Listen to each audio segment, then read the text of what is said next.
大家好啊！今日咧有個2017年嘅獨家推介，咁我哋而家身處嘅位置咧喺日本東京嘅北邊日暮里，咁我哋呢個叫西日暮里，行去西日暮里車站大概5分鐘嘅啫。我哋馬上介紹下呢個單身公寓，大概係25平左右，即係大概係250尺左右嘅。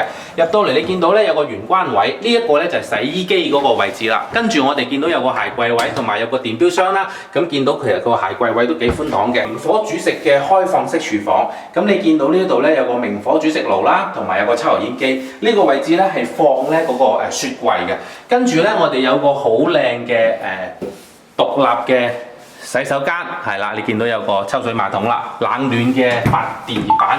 跟住我哋咧呢度有個洗手盤，同埋有個沖涼房啊，都裝修咧都非常之新潮嘅，即係我哋都覺得咧係幾啱啲中產人士用嘅。好啦，跟住我哋入到嚟咧，呢、個叫 1K 啦，即係 1K 意思就係將廚房同埋間睡房係間開嘅。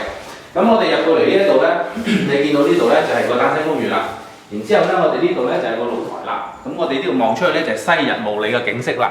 好啦，我哋呢個單位有個好獨特嘅介紹咧，就係呢一幅牆啦。咁呢一幅牆通常咧 external wall 外牆咧先至會咁樣做。喺日本而家好流行呢隻叫做 concrete 嘅外牆嘅，咁好少擺喺室內。咁咧我就即刻諗到咧，如果你喺室內咧，因為一般嚟講都係石膏板嚟㗎嘛啲牆身。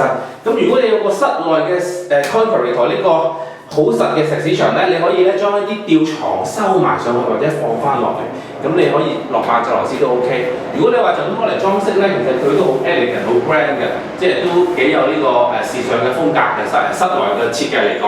好啦，我哋今日咧呢個日暮里嘅單身公寓呢個售價大概係2800萬日元到啦，圍翻起咧大概係唔夠200萬港紙啦，咁其實都叫幾吸引嘅。好啦，我哋今日介紹咁多，多謝晒。